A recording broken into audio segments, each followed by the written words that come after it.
Conservatism, and by that same token, conservatives are all about restricting and limiting freedoms. Oh, restricting and limiting freedoms of non-straight white conservative men. If you anything but that, you're trying to restrict your rights. First, let's talk about the biggest thing that they say, like the biggest reason they say that about freedom: gun rights. That is one thing, and they say that that expands to everything. Yes, they are about the freedom of having the gun, of carrying it, or whatever. There's not much I can say here because they are advocating for a type of freedom. Other than that, it has been very hard for me to find anything where they're about increasing freedoms for the majority of people. Like when it comes to immigrants, they just want to deport them. Like Mexicans, they want to get them out of here, even when this is their land. And with natives, I mean, America took about 10 states from Mexico and then a few decades later deported millions of them, 60% of them being U.S. citizens. So you want to talk about freedoms? Well, it's their land and they deported them out of it. Or how about the war on drugs? Drugs, yes, you could say it causes issues. Yes, you could say it's bad. But you could also say it's your choice. You should just have to face the consequences. If it ruins your life, it ruins your life. That's what they say about a lot of other things. Why not expand it? Because also the war on drugs has turned into just the war on people, or especially brown and black people. Statistics, I already went over, but the statistics are pretty dry. Statistics are very bad. As well as, at least this one was more historical, anti-communism. If you even thought this way, you would be ostracized, arrested, lose your job, everything, just for having a different belief. Isn't America about having differing beliefs? We're not even like that with Nazis. People can be actively or a neo-Nazi and actively a white supremacist, and nothing happens. I was gonna say on Twitter, you could be a literal pedophile, still be treated more than a communist. Isn't that insane? Isn't that just insane? And we talk about increasing freedoms. Yes, they do increase. This is one of the second one that I think they increase in freedoms. Rich people can do whatever they want. They can do whatever. There's basically no restrictions on what they can do, how they can treat their workers, any of that. How about the everyday man? They have an increased minimum wage. They've been actively against it. Social services, better work environments, anything. Anything that helps the vast majority of people, they've been very anti it. Very. As well as anti-gay and anti-trans. You're punishing people simply having different beliefs and having a different sexuality than you. It's like punishing people for looking different from you, which they do. You're punishing someone because it's literally just for a preference.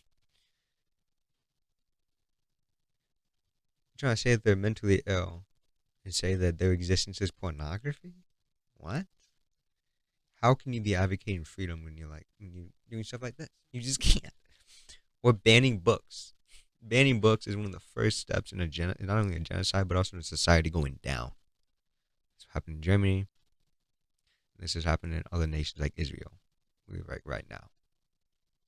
You burn the past so that you can learn the future. And speaking about the future, yes, they do try to almost protect our future with abortions, but it's very complicated. Like one of the statistics I found that was very interesting is that when abortion rates, like when abortion became legal, about 20 years later, crime rates plummeted. Because the people that would have been committing the crimes, the people in like single parent households, and who would have had extremely rough upbringings, weren't born. You're taking a life now, a life that hasn't even really started yet. You're taking it now to save a fully formed life later on. Save someone who's actually started to be, who is alive, who's really like has taken their first breath, has seen the sky for the first time. Who are we to say that we are going to deny someone else their choice, the choice over their own bodies? Yes, you could say you shouldn't have made that decision, but come on, we're human. Humans make mistakes. Should they be punished essentially for the rest of their life for one bad mistake?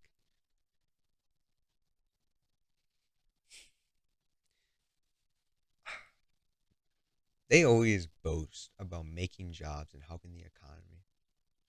If you really look at the data, it really doesn't support that. They even say that we need to make the economy better when it's already pretty good.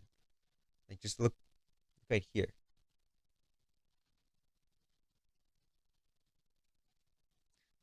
Look at the supposed jobs they're making as well as the debt they put us in.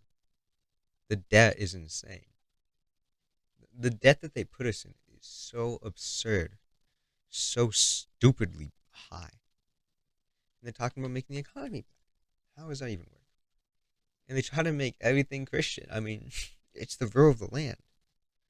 There's a reason it's in our Pledge of Allegiance and on our money. Ever since about the 50s. Yes, the 50s, not forever, just the 50s. They've been trying to make everything about religion. That's how Roe v. Wade got overturned. It was because of a religious group. They would overturn it.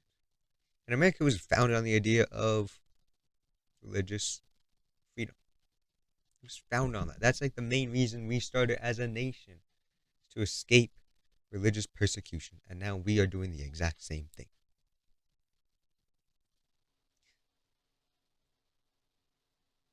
Something I found very interesting was the four pillars of not Christianity, conservatism by the Intercollegiate Studies Institute. They were, especially the first and fourth, they were very interesting. Let's go in order. First one is about liberty or freedom.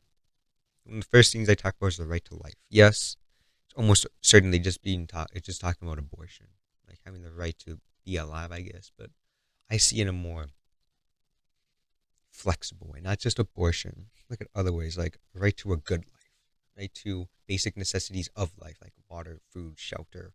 Honestly, now internet, you kind of need it now, and it just doesn't. They don't support it. Look at the prices.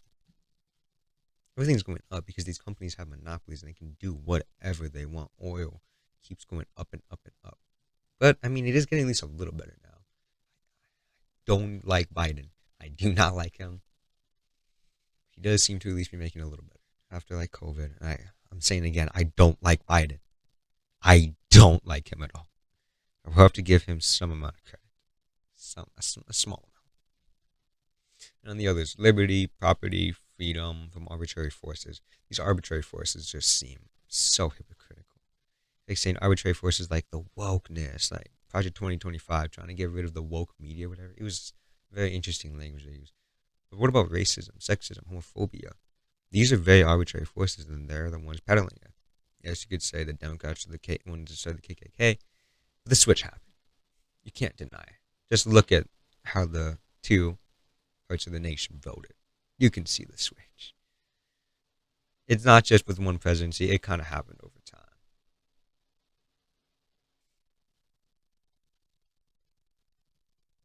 These arbitrary forces they talk about, that they boast about, they're the main ones. They're the the main people pushing for it. Main ones. They're the main forces, I should say.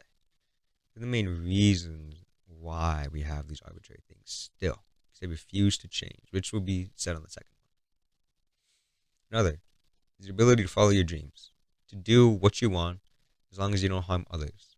How do billionaires play into that? They have monopolies on everything. They can have monopolies on everything. Jack up prices, like the one guy, I believe he bought insulin. I can't quite remember his name. He just bought it, jacked up the price. What? Is he not going to get punished for it? It was Scully. He was convicted, but then he was let out. Think about how many people he likely killed because of his greed, because he was allowed to do whatever he wanted and did not actually get punished for it. They say they want you to reap the rewards or face the penalties, but when do these penalties really come? When does Bezos' penalties come? When does Elon's? When does Gates's or Buffett's? When does Trump's come? They don't. They talk a big game and they don't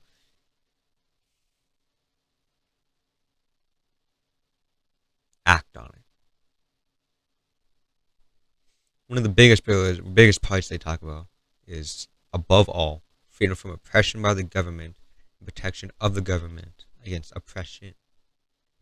Essentially, just be protected from oppression, not just oppression from the government, but have the government protect you from oppression. Shouldn't we then? Doesn't that kind of sound a little like socialist? You could say oppression. It can be seen in different ways. Maybe from not being able to have health care, like be so expensive that you just can't do anything. Is that kind of oppression pushed by the government? It's sort of a loose definition, but you can kind of see what I mean. Political liberty is another big one. The freedom to speak your mind on matters of public policy. Yet, when I was a conservative, because I used to be pretty far right, they always said that the other side was stupid. You should not listen to them. They're just not worth the time. There's just no talking to them, so why even listen?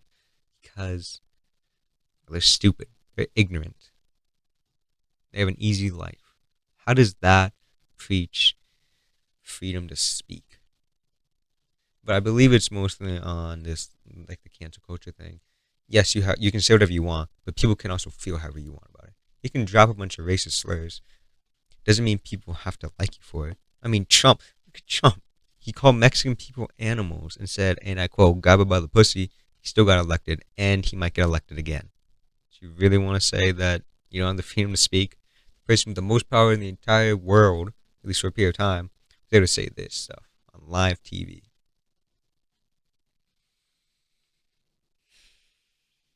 Religious liberty is another big one. I'll talk more about it later, but to essentially express your religion however you want. You have the right to choose whichever one you want, as long as it's Christianity, and to have the government not push it onto you. They do. Look at our money. Look at our pledge. They're all saying God we trust. It's to ingrain it into our mind. It's to subconsciously ingrain it. Over time it goes and goes and grows. The last point on the first pillar is economic liberty. To own property. To allocate resources in a free market. You can't do that if you can't own property. There's not a single place in the entire world, in the entire United States of America, on minimum wage, you can pay for a one-bedroom apartment. Nowhere. How are you gonna do that? How are you gonna allocate your resources if you don't even have like a place to live? Because property is power, essentially. Been this way for a while, and they know it. That's why they don't give. That's why they don't give land. That's why 40 acres and a mule was repealed. They know land is power. And the second one, on tradition. Tradition is a big one, which is ironic since I've heard that conservatives pride themselves on being the party of change when they preach so much about tradition. We have to think about the traditional American values. When lots of the traditions, most of the time, have a lot of restrictions, especially marginalized people like women, like people of color. You know, there's a reason why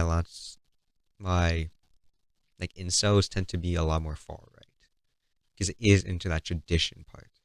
It's into that we just need to go back to the way it was. And the way it was is a woman can't decide for herself. She's not smart enough. She's too emotional, what have you. Is that really the traditions we want? Is it? Third pillar, rule of law. Equal and predictable law. This is just not true. Look at any time throughout history, any time now, white people, white men get treated better in court than people of color. I mean, look at Trayvon Martin. He was a black kid. Just I just followed him and shot him.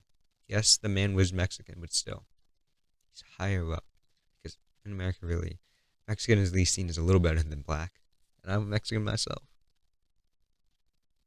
Still seen as a little better.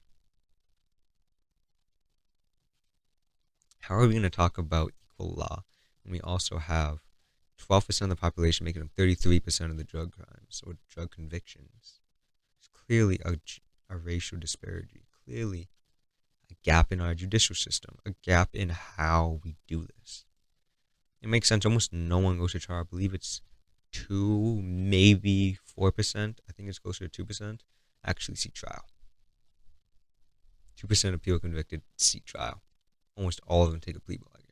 Because they have to. They're told they have to by the prosecutors. If they don't, mandatory minimums as well as other things. You can take 3 years with a plea, or you can take 20. That's essentially how it goes. For the last pillar, I found this one to maybe the most interesting. It's the belief in God, as well as the virtues emplaced by God, which is like justice, fairness, charity, community, and duty. Even though this all only really started in the 50s, as I said, the pledge changed. But it really pushed with Roe v. Wade and Ronald Reagan. This is when religion really started to take a forefront in U.S. politics. Roe v. Wade is the thing that really separated us. They said if you're a Christian, you gotta be a conservative now because of Roe v. Wade. Then anti-abortion. Then you're anti-abortion, pro-life because God believes in the sanctity of all life, or whatever. They made it political. They say that they don't. They're saying that they don't want to mix up faith and politics, but this is so obviously not the truth. Look at the ADF and Roe v. Wade now. The ADF is a Christian group which are the people that repealed Roe v. Wade. They're the ones that did it. A religious group. And they're preaching, they're saying that they're separated. They're saying that they don't have a monopoly on faith. They're saying that you can express it however you want when they very clearly don't. Like people like Muslims or Jewish people. They don't. They want you to just be Christian. I don't even know how they can make this argument that it's not entwined when they say things like conservative belief is tethered to allegiance to God, transcend politics and stand for politics, and that there must be a greater authority than man, greater than government or a king or anything like that. When you have a moral code, especially something like abortion, you're going to be forced to then say, oh wait, it goes against my code. So it's innately becoming, the religious part is innately becoming part of your policies. It's innately becoming part of the politics. They say it, but they're just lying. They're just lying. Now, with this video, I'm not advocating for hatred or that everyone should be a liberal or progressive. Because, like, I'm not a Democrat. I don't like the Democrat. I hate the Democratic Party almost as much as the Republican Party. I'm just saying we need to look at the actual truth. Not just listen to the words, but listen to the actions of what these conservative politicians are saying.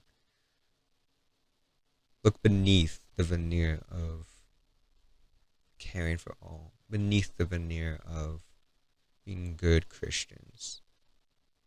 We need to look deeper and read between the lines so we can see what they're really saying, so we can read the dog whistles, so that we can stop being played.